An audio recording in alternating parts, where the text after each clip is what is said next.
Hello viewers, welcome to Andro care connect program. తర్వాత Shyam sir, నాకు zero sperm count, having low testosterone.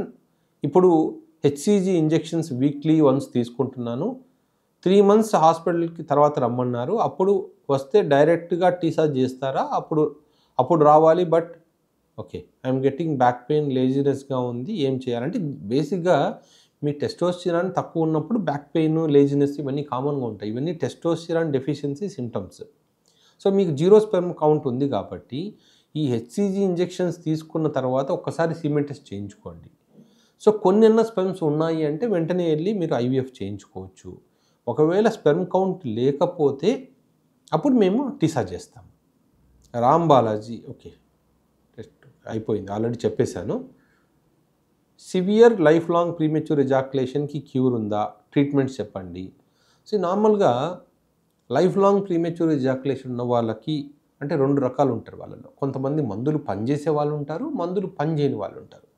మందులు పనిచేసే వాళ్ళు కొంతమందికి అంటే ఎప్పుడు కావాలంటే అప్పుడు ఒక టాబ్లెట్ వేసుకొని చేయమంటారు. డెపాక్సిటిన్ లాంటి టాబ్లెట్ తీసుకుంటే సరిపోతుంది. కొంతమంది డెపాక్సిటిన్ కూడా పని చేయలేని వాళ్ళు చాలామంది ఉంటారు. వాళ్ళకు పీనైల్ సెలెక్టివ్ డార్సల్ న్యూరెక్టమీ అని ఒక చిన్న సర్జరీ చేస్తాం. ఆ సర్జరీ చేయడం వల్ల ఆల్మోస్ట్ 70 to 80% పీపుల్కి ఈ ప్రీమెచ్యూర్ ఎజాక్యులేషన్ కంట్రోల్ అవుతుంది.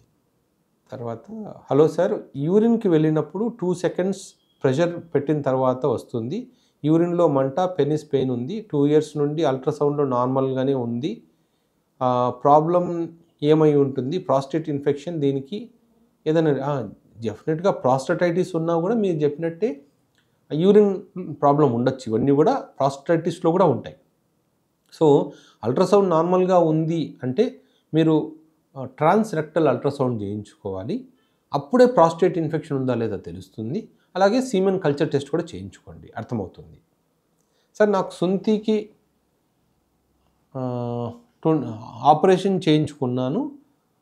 సుంతి ఆపరేషన్ చేసిన 10 daysకి కిడ్నీలో స్టోన్స్ ఉంటే 5 mm స్టోన్స్ తీశారు. 5 mm స్టోన్ తీయాల్సిన అవసరం లేదు, చాలా చిన్న స్టోన్ అండి, న్యాచురల్గానే వెళ్ళిపోతుంది. నాకు ఇప్పుడు శీఘ్రస్ఖలనం అవుతుంది. ఈ మంత్ 28కి నాకు పెళ్ళి ఉంది. నాకు ఏం చేయాలో అర్థం కావడం లేదు. నన్ను ఏం చేయమంటారు ఒకసారి? ఇప్పుడు మీకు ఇంత షార్ట్ టైంలో అంటే ఇంకో 3 daysలోనే పెళ్ళి ఉందంటున్నారు కదా. సో టెంపరీగా మీకు ప్రీమెచ్యూర్ ఎజాక్యులేషన్ ప్రాబ్లం ఉంది అంటే టెడలాఫిల్ డెపాక్సిన్ టాబ్లెట్ కాంబినేషన్ ఉంటుంది. ఫస్ట్ నైట్ రోజు అంటే 1 గంట ముందు వేసుకుంటే సరిపోతుంది.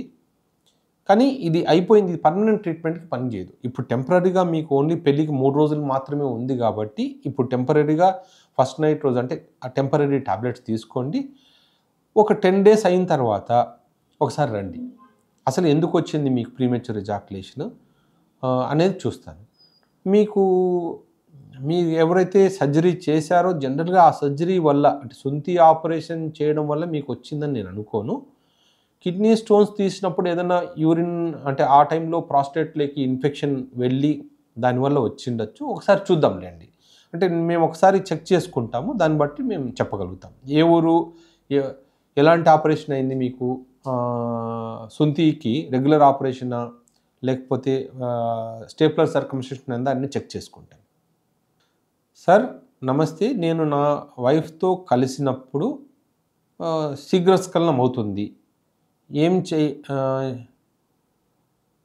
టాబ్లెట్ వాడాలా లేక ఏం చేయాలి? దాన్ని శీఘ్రస్ఖలనం అంటారండి మీకున్న ప్రాబ్లమ్ని. సో ఇప్పుడు శీఘ్రస్ఖలనం ఎందుకు వచ్చిందని చూసుకోవాలి. ఇది వీడియోలోనే చెప్పాను నేను. ప్రీమెచ్యూర్ ఎజాక్యులేషన్ గురించి చాలా వరకు వీడియోస్ చేశాను. అంటే దాంట్లో ఇన్ఫెక్షన్ ఉందా, లేకపోతే యాంగ్జైటీ ఉందా, లేకపోతే హార్మోనల్ ఇంబ్యాలెన్స్ ఉందా అని చెక్ చేసుకోవాలి. చెక్ చేసుకుని మనం ట్రీట్మెంట్ చేయొచ్చు.